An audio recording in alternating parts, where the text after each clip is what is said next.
Today's episode is proudly sponsored by the Rising Tide Mastermind. The term mastermind was originally written in Napoleon Hill's book, Think and Grow Rich. Before that, the earliest documentation that we have of a mastermind group was Ben Franklin's group that he used to meet every single week in a tavern that he called Huntus. Nation, there's no doubt about it. Life is too short to do it alone, and it's not very much fun to do it alone in. Nation, I urge you to go to scalinguph2o.com and find out if the Rising Tide Mastermind is right for you. I'd love to have a 15-minute call with you to explain all things Rising Tide Mastermind and see if this is a group that's right for you and you are right for the group. Go to scalinguph2o.com/mastermind. Welcome to the Scaling Up H2O podcast, the podcast where we scale up on knowledge so we don't scale up our systems. We are right smack dab in the middle of Legionella Awareness Month, and already so many people have logged on to our website to learn more about Legionella. If you are one of those people, you know how much information the fine staff here at Scaling Up H2O has put together to make it easy for you to learn more about what you should know about Legionella and how to explain it to your customers. If you are wondering what I'm talking about, that means you have not gone to scalinguph2o.com/Legionella. Once again, that's scalinguph2o.com/Legionella, where the fine folks here at Scaling Up H2O have just put together so much information to make it easy for you to start your research so you can start creating dialogue with your customers, giving them better information so they can make better decisions. And of course, the last couple of episodes, that's what we've been doing. We've been talking about how do we become more in the know about Legionella. Today's going to be no different, but before we get there, I do want to talk about a couple of events that you might want to put on your calendar. This first one is taking place November 12th through 16th. It is the International Water Conference, and it is being held in San Antonio, Texas.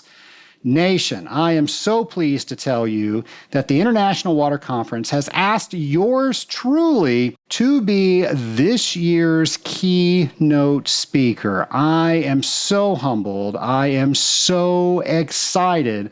I can't wait to meet members of the Scaling Up Nation there at the International Water Conference and meet new people that maybe didn't even know about the Scaling Up H2O program.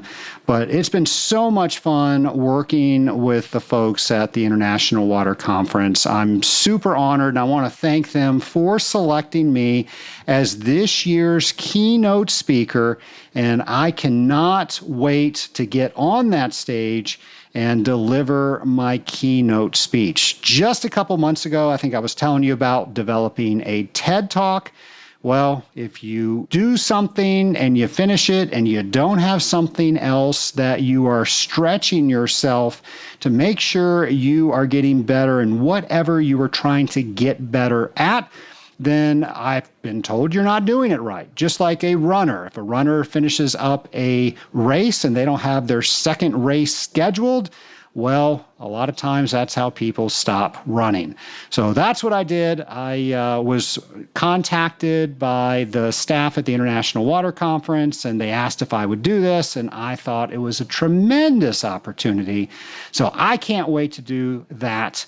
And I can't wait to see all the people there on November 12th through 16th in San Antonio. Hopefully one of those people will be you. And by the way, if you want to learn more about the International Water Conference, you know where to find that. That's going to scalinguph2o.com, and our events page will have all of that information. So hopefully you can make arrangements to see me in person. Another event you will find there is the Water Smart Innovations Conference, October 3rd through 5th in Las Vegas, Nevada, and that's hosted by the American Water Works Association. And then the next one is Water Pro Conference, September 25th through 27th in Aurora, Colorado, put on by the National Rural Water Association. This is a conference that is known as the Industry Event of the Year. So to find out more about all of these, scalinguph2o.com and go over to our events page. Nation, this whole month is about Legionella, about learning more about what we need to know so we can better counsel our clients. And with that, I know you are going to enjoy our next interview. My lab partner today is returning guest, Dr. Alberto Comazzi. Alberto, how are you, sir? Hi, Trace. Very good, and thanks for having me again. Absolutely. I don't know if this information got back to you, but you were one of the most listened to episodes that we have had. Awesome. That's great. Hopefully, this one is going to be a good one as well. we are hoping that the ratings double. So anything less will be considered a failure. No pressure. Exactly. We got to do some good sharing. There we go. If somebody did not listen to episode 212 and they're wondering, who's this guy that's getting all these listens? What do you want to tell them? I've been working in water treatment for quite a few years at this point, especially water disinfection and water hygiene. So what I personally do, we help building in protecting, actually the building occupants from waterborne pathogens, infections. And the way we do that is with supplemental disinfectants. So last time in the last episode, 212, we kind of talked about what a building can do or what a building should do when they test positive for Legionella. What are the options for a building? Whereas this time, hopefully, we're going to talk about more what are the options just in terms of disinfectants, all the pros and cons about all the disinfectants. Well, I know a lot of people are confused about all the different options out there. So this is going to be a great episode. However, you and I just got back from an Association of Water Technologies convention in Canada. What was your experience there like? It was great. I mean, I had a great show, great city. Apparently, we were very happy with the weather. Everybody who lived in Vancouver said that it gets very rainy around that time of the year, but we got really good weather for the entire convention. And I actually got to realize my dream. I flew a plane. So that was great. You flew a plane? Yeah. There were those seaplanes on the bay. So we booked a tour. I got to sit on the front seat because the plane was small. And I actually got to pilot the plane. They let me pilot the plane for, 5 or 10 minutes. So that was great. I mean, I realized my dream. So I'm in peace right now. That's awesome. So is a private pilot's license in your future? I can because, people cannot see me on camera right now, but my eyes are pretty bad. I have very thick glasses, and even with my glasses, I can really see well. So it's not going to happen, unfortunately. The next life, maybe. Fair enough. Apparently, you have to see in order to be able to land. Apparently, that's what they say. Well, let's go straight into what people have questions about. So they have now received a positive Legionella result, and it's now thrown them into the situation where they have to do some sort of remediation. Now, that being said, before we jump right into what to do, just that small part right there, if there's a document, that's pretty easy to figure out what to do. If there's not a document, everybody's pointing fingers on, what do you think we should do? What do you think we should do? So if we test for something, what should be in place before we even have that conversation? Well, I think that, of course, even if it's not mandatory, buildings should test for Legionella because that's the only way to know if your water management plan is working. Now, water management plans might suggest buildings to test for Legionella as a part of your water management plan, but it's not mandatory. But I would say that that's the only possible way to determine if your plan is working, and especially even before you implement the plan to test for Legionella and possibly other waterborne pathogens and establish a baseline and understand if you have the need to implement some sort of disinfection. Now, what if somebody has a customer and they say, we want you to run all these tests for Legionella, but we do not have a plan? I mean, that could be the case, and that usually happens in buildings that are not healthcare related. Healthcare facilities must have a water management plan because of a document that was published by the CMS back in 2017. CMS stands for Center for Medicaid Services, where basically, they were telling healthcare facilities that they needed to implement a water management plan in order to be eligible to receive funding. And starting from, I think, January this year, the Joint Commission started to audit healthcare facilities and make sure that the plan was being implemented. You can have a plan, well written, but if the plan is sitting on a shelf and nobody's doing that, is implementing that, it's, you're not complying with your plan. In other facilities, such as hotels or apartment complexes, all those big buildings where there might be a risk for Legionella, but they do not have to have a plan. It's not mandatory for them to have a plan. However, I would say that especially right now, after the pandemic, there is a much greater awareness about pathogens in general and waterborne pathogens. So it's good to see that a lot of buildings, even not healthcare, are starting to be proactive and test for Legionella and implement some sort of plan to make sure that the occupants of the buildings are safe. So it's not impossible to run into a building where they're already performing testing, even if they don't really have a water management plan, and they just do that to make sure that they don't have any kind of safety concern from a waterborne pathogen standpoint. So before we get into disinfection methods, when should we even look at that? Is it when we get a single positive result back or multiple positive results back? The magic number, let's say in the literature, is 30%. So if you're testing positive for Legionella, but your rate of positivity is below 30%, so less than 30% of your samples tested positive for Legionella, that's considered control. But of course, we should aim for numbers that are lower than that. And, there's not a universal answer to that question. There are buildings, it really goes, it really gets down to the management of the building. There are people that are super proactive and, as soon as they have a positive, they want to do something right away, implement something right away. There are other buildings that say, well, let's run another round of samples and then see what that looks like. And maybe then we'll implement some sort of disinfection. I mean, there are steps that can be implemented before a supplemental disinfection system is put into a building. What are some of those steps? So, for example, first of all, it's good water management practices. So temperature control, make sure that the temperature in your buildings are balanced, especially in the domestic hot water system. Make sure that, if temperatures are balanced, make sure you have good recirculate in the building and good water consumption, so low water age. So, facilities should implement flushing. And then sometimes when they have a positive, they even do some more aggressive flushing.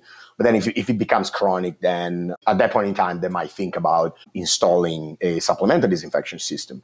In some part of the facility, and I think we talked about these last time as well, facilities can also implement point-of-use filters. So it's basically a mechanical barrier. The bacteria cannot flow through the filter. So that will prevent exposure, but it's not going to fix the problem in the piping system. So what facilities do sometimes in response to an outbreak, sometimes there are outbreaks. So if there is a big problem, just to implement something quick, the facility will install filters everywhere on the short term while they're working on reducing the Legionella problem. And sometimes facilities decide to keep filters on in those areas of the buildings, especially healthcare facilities where highly immunocompromised people are. So, bone marrow transplant, cancer centers, ICU or in the NICU. Sometimes they decide to implement filters and keep them there. But usually they're not a long-term solution. And it's usually used in conjunction with supplemental disinfectant. But again, if a facility is experiencing chronic Legionella issues, so I'm not talking about the janitor closet, that the faucets in there test positive, but nobody literally have used that faucet for months and months. That should not trigger the use of a supplemental disinfectant. But if you test in different part of the building for multiple times and you have positives, and your other controlled methods, so flushing, didn't help, then it might be good to think about implementing a supplemental disinfectant. Well, for purposes of this conversation, let's say there is a water management plan written. They did a good series of testing, and it came back more than 30% positive. So now we've got to do something. What do we do? So at that point, the facility should start to think about implementing a supplemental disinfectant. So if the facility, if the decision makers are not aware of the options that are available in the marketplace, they should ask an expert about what the option could be for the building and evaluate the pros and the cons of the disinfectant and the way the disinfectant is being applied. There is a difference between supplemental disinfectant, which some people also call them secondary disinfectant, but the correct term is supplemental disinfectant in building. And, disinfectants in general that sometimes are used for a short course remediation, so shock treatment. A lot of times facilities decide to implement that instead of implementing something long-term. Supplemental disinfectant, it's something that, as the word says, supplement what is necessary to help the building plumbing systems remain safe. So it's something that it's turned on, and it will always work in order to maintain the disinfectant levels at a certain point in the building plumbing system. A shock treatment is something that facilities sometimes do, and it's basically shock treating, or another word that is used is hyperchlorinating the building. So feeding a lot of disinfectant, a very high concentration, above the legal limit for drinking water. So you have to go on water restriction and leave the disinfectant sitting in the pipes for a certain amount of time and then flush it out. Of course, there are pros and cons for each of the alternatives, right? Short course remediation, it's something that you do one time, you think it's going to work. It's definitely not going to cost as much as implementing a supplemental disinfectant because it's a one-time thing. You have to go on water restriction, so that, especially in healthcare facilities, might not be really feasible. Or, in hotels, now you got to go on water restriction. You have to tell people they can't take shower. Plus, very high levels of chlorine. Legal limit for drinking water is 4 ppm for chlorine, monochloramine, and 0.8 for chlorine dioxide. When we talk about shock feeding a building with chlorine or chlorine dioxide, we're going at levels that are way above that. Then you have to flush it out, and such a high levels of chlorine or chlorine dioxide could be, they could damage the plumbing system. That could be corrosive. Plus, shock treating, it's well reported in the literature that a shock treatment, it's not effective over the long term. Let's pretend that you implement your shock treatment perfectly, like you are killing 100% of the bacteria that are in your plumbing system everywhere, in every point in your plumbing system. You're still going to be affected from what's coming in from the city. That's how waterborne pathogens come into a building. They survive the disinfection steps that the city is doing, and then they come into a building. A building plumbing system, the design is as such that it's a perfect environment for the growth of pathogens. You have to think about a lot of small pipes that will offer a lot of surface area for biofilm to grow and bacteria to grow. So again, even if you kill all the microorganisms in your plumbing system, you're still going to have, if the source is colonized, you're still going to have bacteria coming in. And they're likely going to come in because statistically, 50% of the buildings in the United States are colonized by Legionella, sometimes higher than that based on the area. So, that's the cons of a shock treatment. Now, for supplemental disinfecting system, you're always going to be protected because you're feeding something constantly, but it requires a little bit more work. It's a system that needs to be installed, so you will likely have to do plumbing modification, which sometimes are minimal. It's a one-time thing.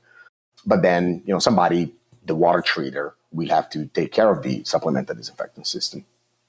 Well, let's take each one of those and expand them just slightly. So, if we were to do a shock disinfection, what would our options be? And why would we choose one over another? Usually, the disinfectants that are used for a shock treatment are fast oxidants. You need something that is capable of killing microorganisms very fast. So it's a very strong oxidant. So usually chlorine or chlorine dioxide are being implemented as, shock treatment options. Chlorine, we're basically talking about bleach. So it's as easy as hooking up a dosing pumps to the backflow preventer of the building and just hyperchlorinate the whole building. For chlorine dioxide, there are different technologies available in the marketplace to either produce chlorine dioxide on site. So that would be something that you would use as a supplemental disinfectant system. So a chlorine dioxide generator. But for a shock treatment, there are chlorine dioxide solutions that, very highly concentrated solution that can be used for, shock treating a building with chlorine dioxide. Would you ever use monochloramine as a shock? There are few available documents in the literature documenting the use of monochloramine for shock treatment. It's usually not being used for two main reasons. Because it's slower than chlorine and chlorine dioxide. It's more stable, which is actually the beauty of the molecule. And there are no monochloramine solutions available in the marketplace. So you will literally have to install a generator that you would use for supplemental disinfection purposes just to do a shock chlorination.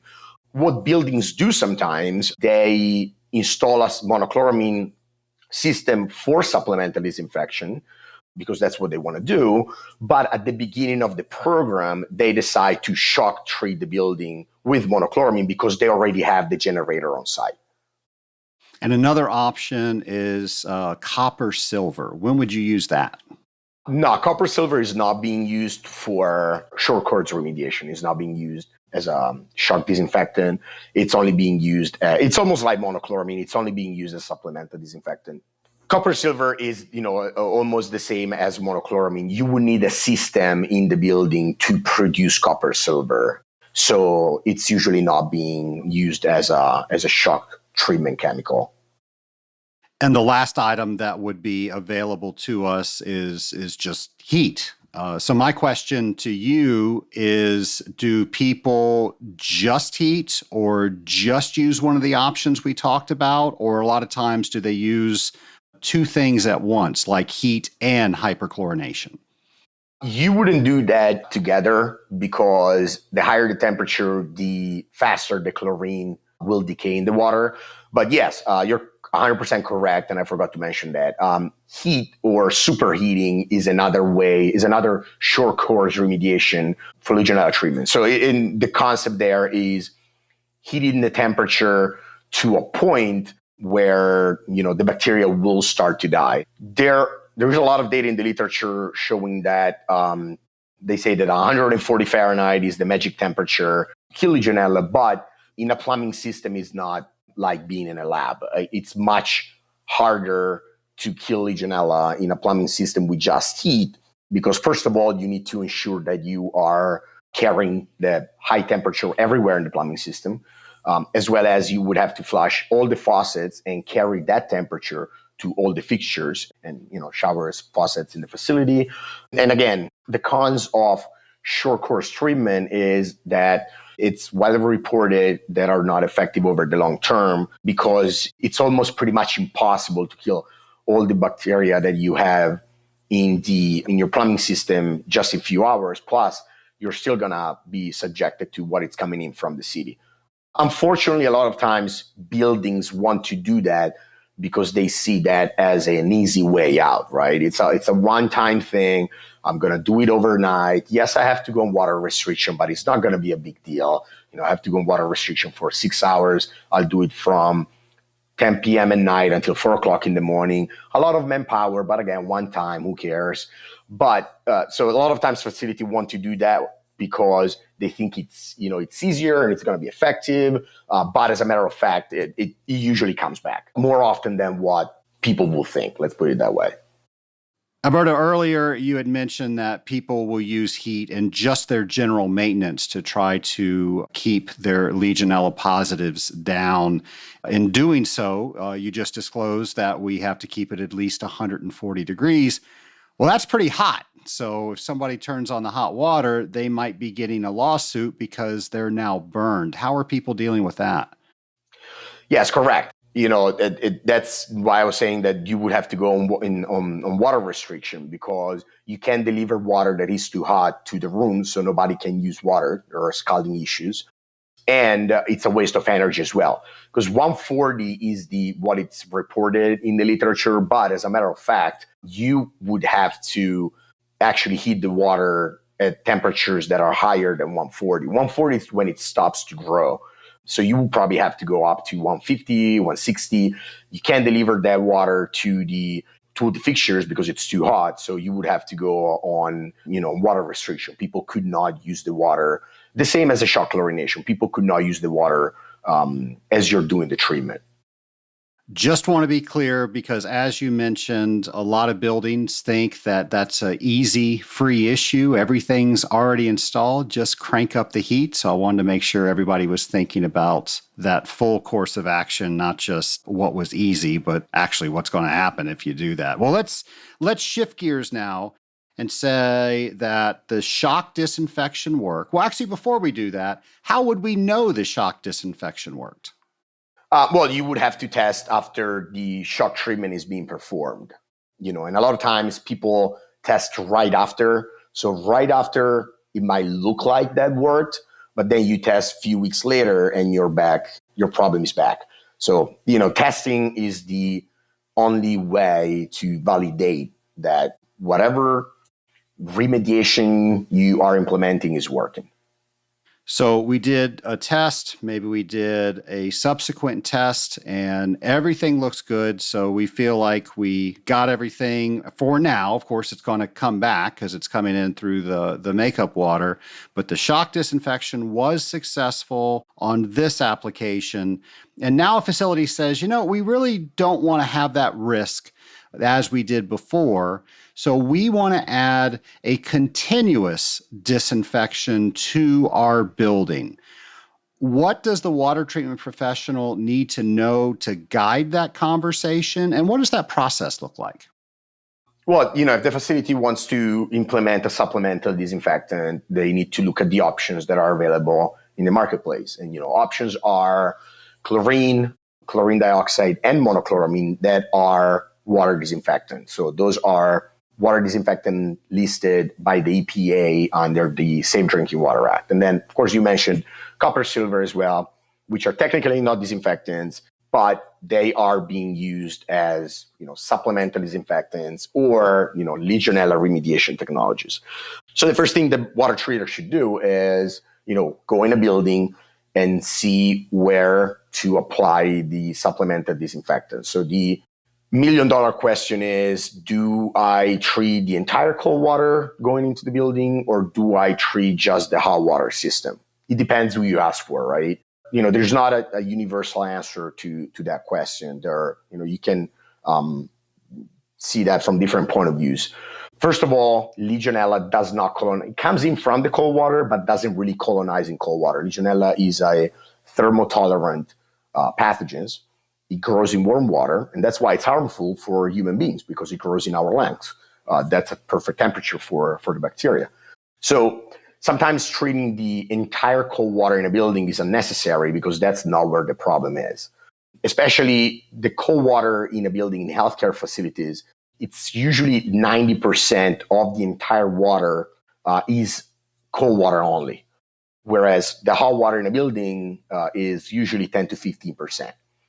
So treating the entire cold water, you'll be looking at, much more chemicals, much bigger equipment to literally dump your disinfectant in the toilets when people flush the toilets, or, in your cooling towers where they already have a biocide program. But, it depends where you are in the country. Sometimes cold water is not really cold. You're down in the South, you're in summer, down in Florida and Texas, Southern California. Even if we're talking about cold water, it could be warm enough to, present a threat for Legionella growth. Or the healthcare facility that you're working with or the building that you're working with might be concerned about different pathogens that actually colonize better in cold water. So in that specific case, it would make more sense to treat the cold rather than the hot. But for Legionella purposes, it's better to treat the hot water system. Now, as water treaters, it's easier, let's say, to understand that. But when you talk with building engineers and building managers, which don't really, deal with water on a daily basis, they see as, well, if we're going to treat the cold water, we're going to treat the entire water in the facility, which will be cold and hot, so it's better. But it's not, it's not like that. When you are implementing a supplemental disinfectant for Legionella remediation, what really matters at the end of the day is to establish a consistent disinfectant residual in the domestic hot water system. Because you're going to treat all the fixtures as well, as long as you're flushing hot water through the fixtures. But if you were to feed the disinfectant on cold water only, that doesn't mean that you're going to have a good residual in the domestic hot water system. Because it depends on the domestic hot water turnover time, where the domestic hot water system physically is in the building compared to the point of entry.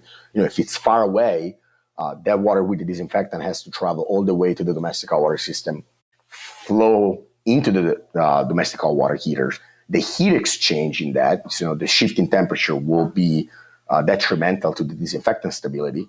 So you might end up using a lot more chemicals to treat the entire water and then end up with little to no disinfectant in the domestic hot water system, which is where your target is.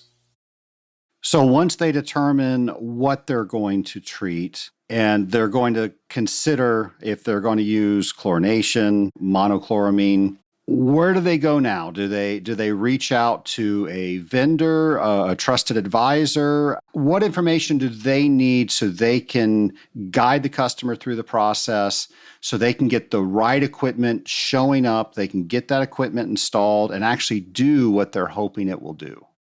Well, of course, you need to understand the building size and size the correct type of system that you want to put in. Of course, if you ask to different vendors, they're all going to tell you that their system is the best, in the marketplace. That's kind of normal.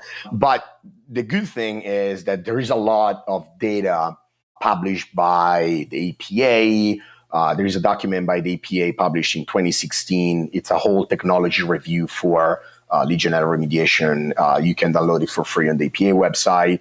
There are a lot of scientific papers published by the EPA and other researchers, universities or labs, assessing the efficacy of supplemental disinfectants in building water system. So, it's good to start from that, gather some data and understand what the pros and the cons of all the options are. I can go through that, real quick. Sometimes people want to install chlorine because it's easier. It's cheaper, it's easier. You literally need a bucket with bleach into it. You just connect your chlorine dosing pump to your domestic hot water return, and you just feed off of the ORP. So a very easy system, very easy to implement, quick to install, doesn't require major plumbing modification. But it is known that chlorine, it's not really effective against Legionella. Now, if we're talking about shock chlorination, very high concentration of chlorine. If we look at the CT values, it might look like the chlorine is a good alternative. But again, we're not in a lab when I'm trying to kill Legionella in a beaker. I'm in a plumbing system, and there are a lot of different variables that are beyond anybody's control. It's water age in the building, water recirculation, water temperature, dead legs, presence of oxygen demand in the system. So, corrosivity issues. So the problem with very highly oxidant biocides is that they are highly oxidant. It sounds strange, but that's their Achilles heel. Because they are so oxidant, they will literally react with organics that are in the water, or they will decay faster over time.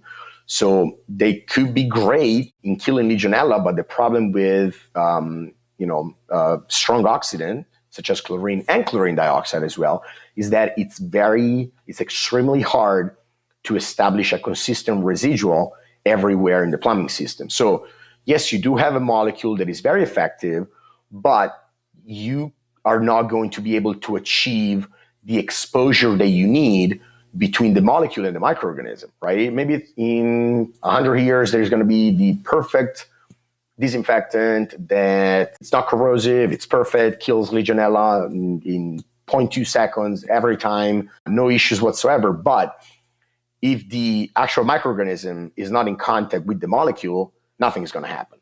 So that's the problem with oxidant molecules. They could be great, but it's very hard to disperse them everywhere in the plumbing system just because they decay as fast. To give you a practical example, in one story in a bathroom, you test for chlorine dioxide, you might get a good residual, and then you move up 2 floors and you got none. So that's very typical for chlorine dioxide applications. If someone is running continuous disinfection, should they be running a different interval of testing? Does the frequency of testing and the interval of testing change if they're running continuous disinfection? Yes, good question. Of course, all the testing that we've been talking about up to now was Legionella testing, right? Let's make sure that your plan is working. So I want to test for Legionella. Now we need to think about testing for the actual disinfectant in the water and validate that I have disinfectant in the water, right? I have my system started up and running.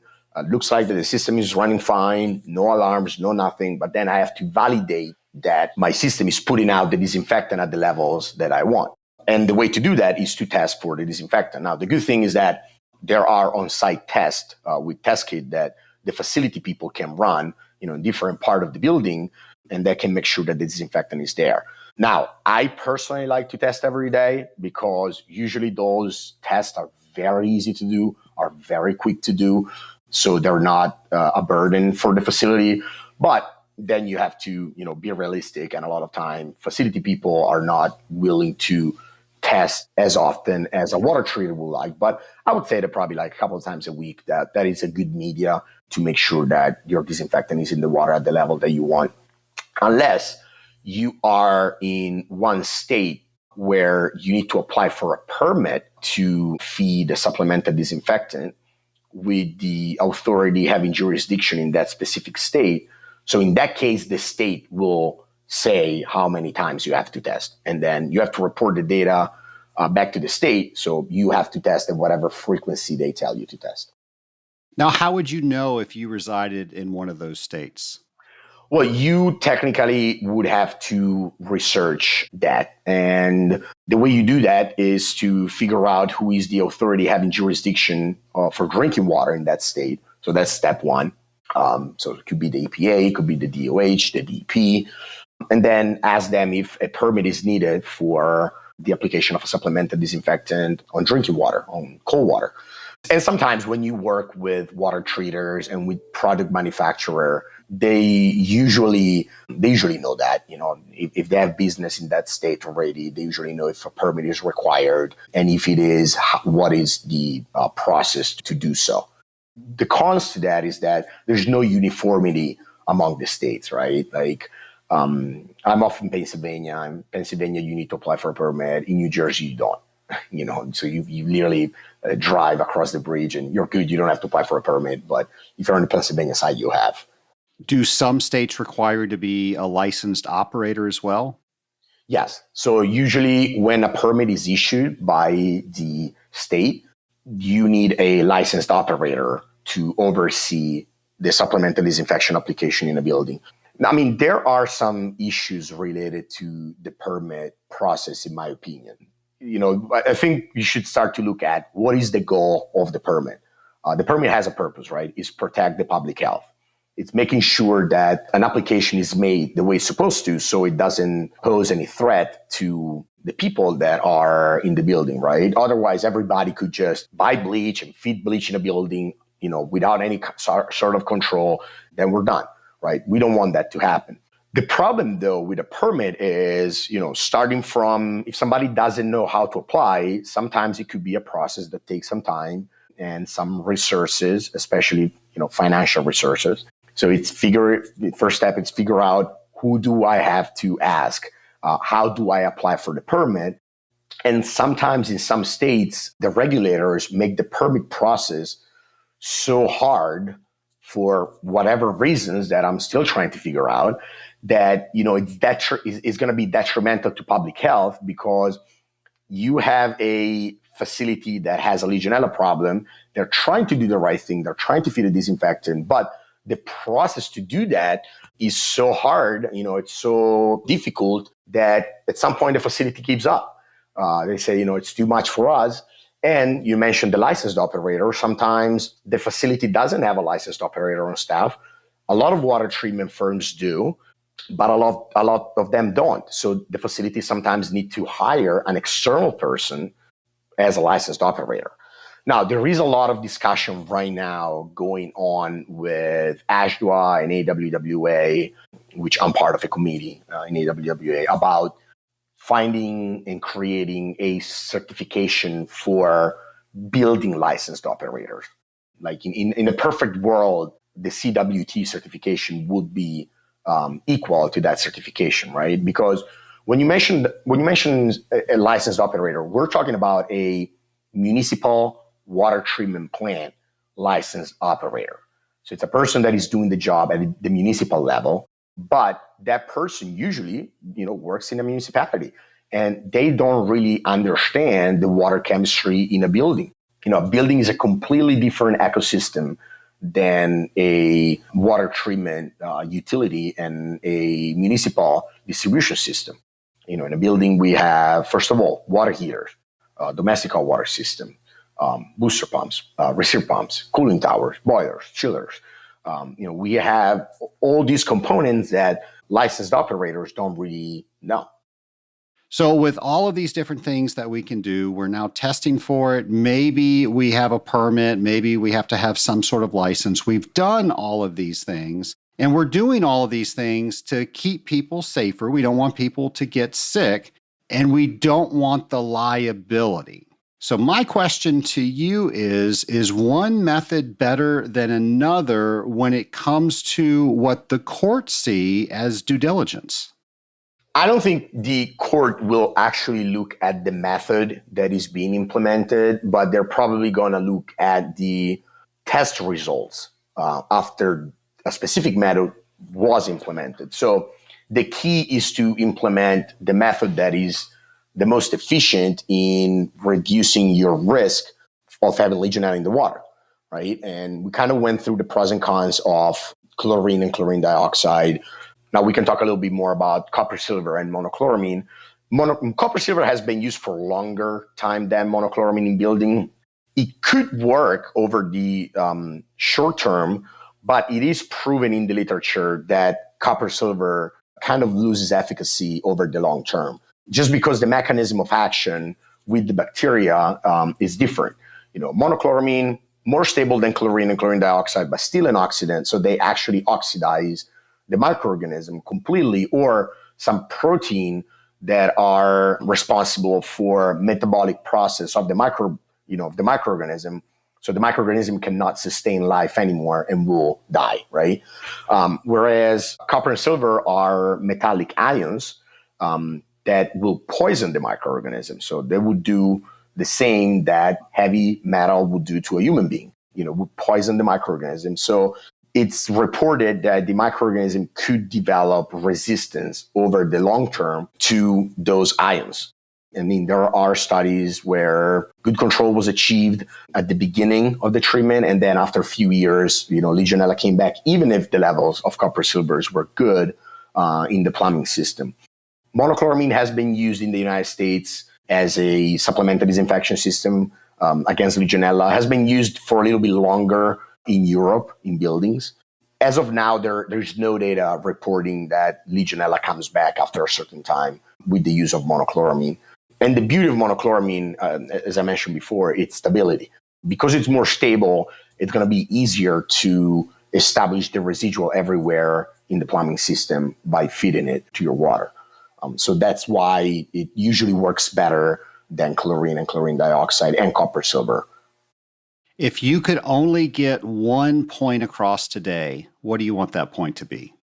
That, there's no silver bullet when it comes to water disinfection, and there's no an easy magic way to fix the problem in the plumbing system, as well as it's usually a different people approach, right? So you are installing a supplemental disinfection system in a building. A lot of people think that, okay, I'm going to switch my brain off and I don't have to do anything more related to my water system because I have my supplemental disinfection system installed.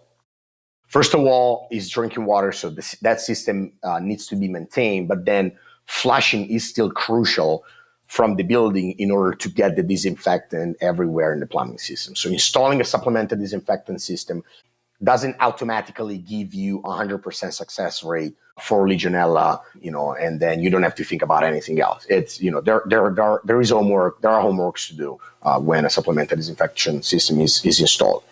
Not heavy load of homeworks, but there are homeworks to do.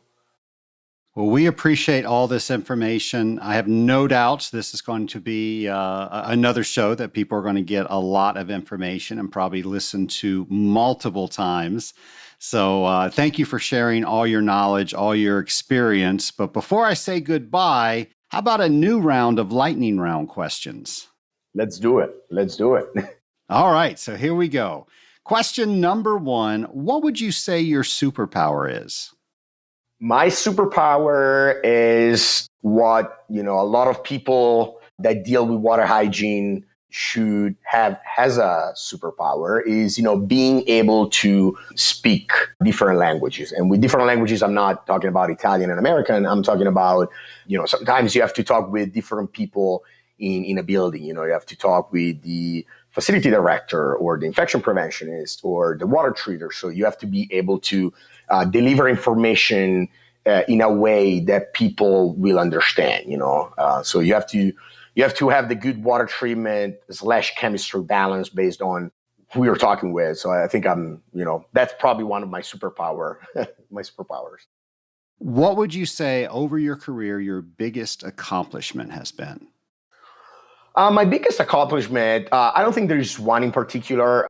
I get very happy when, there is a building that is in need of help for protecting people. And sometimes if you look at that from the building standpoint, it is extremely stressful. These people in the building, they literally freak out when they have a problem. And sometimes they feel that they can't fix the problem. They try different things and it doesn't work and it keeps coming back. It gets extremely frustrating. I don't really know how those people sleep at night sometimes. So it is very good. And I consider that, a good accomplishment when you go in a building, you up them out, it's working. And you can literally see that, they are in peace at that point. They trust you, they're happy. So I think, that's a good achievement from a career standpoint. It feels really good when, you're helping people and, there's always the joke, like, right, we're saving lives, right? We don't know who we're saving, but we're saving lives because we're keeping people safe in buildings. So that's a good way to think about that. It's a good goal. It's a good achievement. Last question. You now have a magic wand. You can change anything you want in the world. What would you change? My bank account. No, I'm just kidding. I don't know. That's a good question. If we fix all the water problems with a magic wand, we're going to end up losing our jobs. So I don't know if I would use my magic wand to do that. But, I definitely, I will use my, in terms of water, I would definitely use my magic wand to help people where filling a bucket of 5 gallons of water is difficult. So definitely helping that in delivering water. There was actually a very good presentation at the AWT the last day about, where will you be where the water crisis in the world will be over. That was a really great presentation. So definitely, in the world of water, that what I would do. In the world of sport, I would have the Phillies winning the World Series and the Eagles winning the Super Bowl this year. So we got 2 parades in Philadelphia. And you were actually referencing Reed Hutchison's presentation that he did on World Vision's Global 6K. and then also Pure Water for the World. We did an episode on that. I'll have to look it up to see what episode that was, but great answer. And thank you again for sharing all the information that you have with all your firsthand experience. Thank you for being a guest once again. Yeah, thanks for having me. And, I look forward to seeing everybody in Grand Rapids next year, the next AWT convention. Nation, I have heard rumors that Alberto is one of the best cooks. Now, I have no firsthand experience with this, hint, Alberto. However, if maybe the opportunity arises, I don't know, maybe you've got a kitchen at your AWT booth that's coming up in just a few short weeks. I don't know, I'd love to sample and see if I can either confirm or disprove. I'm sure I wouldn't disprove. I just want to eat your food. So who knows? Maybe he'll be cooking up something at the booth at the Association of Water Technologies conference coming up in Grand Rapids. Nation, speaking of cooking up, James McDonald is always cooking up something new for all of us each and every week so we can have fun as we are learning more about industrial water treatment. So here is a brand new installment of Periodic Water Table with James. Hello and welcome to the Periodic Water Table with James, where we think and learn about water chemistry drop by drop. Please use your week to search online, ask your colleagues, or even pick up a book to learn more about each week's periodic water table topic. If you do, at the end of the year, you'll be 52 water chemistry smarter. So let's raise the water table of knowledge together and get started. Today's topic is ammonia. Ammonia comes into play in several different ways within industrial water treatment. What are some sources of ammonia that may be coming in with the makeup water? How is ammonia used in refrigeration? Could this ammonia contaminate the water side? How is ammonia sometimes used in boilers? Are there some industries that prohibit such use of ammonia in boilers? How does ammonia react with chlorine? Why is this reaction important, and what does it have to do with breakpoint chlorination? How do you remove ammonia from water? How does pH affect the removal of ammonia? How does the impact of pH on ammonia removal compare to the impact of pH on carbon dioxide removal? Which metallurgies may be less compatible with ammonia? Remember, knowledge is power, and taking the time to learn more about water chemistry each week will help make you a force to be reckoned with. Be sure to post what you learned to social media and tag it with hashtag WaterTable23 and hashtag ScalingUpH2O. I look forward to learning more from you. Nation, do you have an idea for a podcast? So many people helped us start out Legionella Awareness Month this month with a question. And we, of course, had about a dozen questions that we took from the Scaling Up H2O mailbag. I don't know if we would have had a show without those questions. So help me keep this show on the air. Let me know what you want me to talk about. You can go to scalinguph2o.com, and you've got a couple of ways you can send that information to us. One, there is a record voicemail button right there on the homepage. You can record your own voice asking whatever your question or giving us somebody you want to interview or whatever the show idea is. Or if you want to type that out, you can go over to the show ideas page and you can let us know whatever it is that you want us to have a show about. We are always looking for new ideas. And Nation, I hope you've used these last 3 episodes to help you understand a little bit more about Legionella. There's a lot of information out there about Legionella, and people are looking to us. Our customers are looking to us to sort through that sea of information and give them finite knowledge of what they need to know so they can make better decisions. And that is the whole point. Every year when we do Legionella Awareness Month, I am sure we did not fall short of that this year. Now it's your turn. I hope you take this information and you start start to learn even more. You start creating dialogues with your customers and you empower them to do something so people do not have to suffer Legionnaire's disease. Have those conversations. Counsel your customers. Make sure that they are moving in a positive direction. And one more time, I will mention it, something to help you get started with all of that is going to scalinguph2o.com/Legionella. We have all of that information on our webpage for you. Nation, thanks for being a member of the Scaling Up Nation. I will be with you next week for a brand new episode of Scaling Up H2O next Friday. Have a great week, folks. Scaling Up Nation, you asked for it and it is here. So many of you are taking the Certified Water Technologist examination and you're wanting to get better information on how to better answer the mock exam. Now, this is the exam that you get when you sign up for the CWT exam. Well, I have heard your request and I've done exactly that. I have recorded a class that has exactly what you've been asking for. It is me answering each one of the questions and letting you know why I chose certain answers. And of course, everybody wants me to do math, and I do all the math on the mock exam. So you can see how to get the right answer. And I hope this is something that will help build your confidence so you can get your certification. You can go to scalinguph2o.com/CWT prep. Once again, that's scalinguph2o.com/CWT prep. Get out there and get your certification today.